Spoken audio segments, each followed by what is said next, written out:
প্রতি বছরের মতন এবছরও সর্বভারতীয় তৃণমূল কংগ্রেসের 28তম প্রতিষ্ঠা দিবস পালন করা হয় সারা রাজ্য জুড়ে।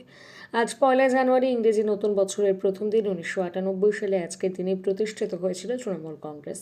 তারপর থেকে প্রতি বছর আজকের দিনটিকে তৃণমূল কংগ্রেসের প্রতিষ্ঠা দিবস হিসেবে পালন করে আসছে তৃণমূল।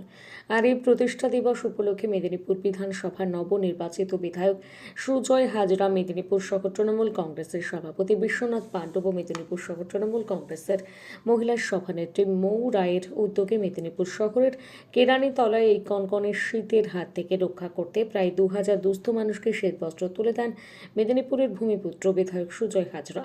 তৃণমূল কংগ্রেসের প্রতিষ্ঠা দিবসের দিনে এবার শুভেচ্ছাও একেবারে ছন্দে ছন্দে জানালেন মমতা বন্দ্যোপাধ্যায়। এক্স হ্যান্ডেলে লিখেছেন, रोशनी चांद से होती है, सितारों से नहीं, मोहब्बत तृणमूल कांग्रेस से होती है और किसी से नहीं। একেবারে জনপ্রিয় শায়রির লাইনকে একটু বদলে দিয়ে তিনি তৃণমূলের প্রতিষ্ঠা দিবস শুভেচ্ছা জানালেন। 2026-এর লড়াইয়ে এই প্রস্তুতির বার্তা দিলেন নতুন বছরের প্রথম দিন থেকে।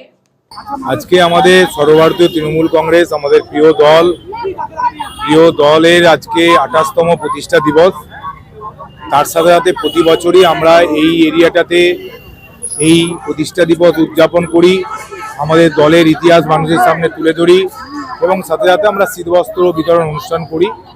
তো আমাদের শহর তৃণমূল কংগ্রেস, মহিলা তৃণমূল কংগ্রেস সবাই মিলে আমরা একসাথে এই প্রোগ্রামটা প্রতি বছর করি। তো আজকে আমরা 2000 মানুষের হাতে শীতবস্ত্র তুলে দিলাম এবং সাথে সাথে আমরা আমাদের দলের ইতিহাস অনেকে জানে না, সেই ইতিহাসও আমরা মানুষের সামনে তুলে দিলাম যে মমতা বন্দ্যোপাধ্যায়ের 40 বছরের লড়াই সংগ্রাম, ত্যাগ, প্রতীক্ষা, তাকে মার খেতে হয়েছে, রক্তাক্ত হতে হয়েছে, তার জীবনহানি ঘটনা পর্যন্ত করতে পারত। তো যাই হোক, সেই জায়গায় দাঁড়িয়ে আজকে আমাদের দল মামাটি মানুষের দল, তাদের সবাইকে আমরা শ্রদ্ধা নমস্কার। তো সাথে সাথে আমরা মেদিনীপুর শহরের মানুষকে শ্রদ্ধা নমস্কার প্রণাম জানাচ্ছি, কারণ এই কিছুদিন আগে উপনির্বাচনে তারা আমাদেরকে যেভাবে দুয়ার আশীর্বাদ করেছে, সেই মহামাটি মানুষকে আমরা শ্রদ্ধা এবং সম্মান জানাচ্ছি আজকের এই প্রতিষ্ঠা দিবস।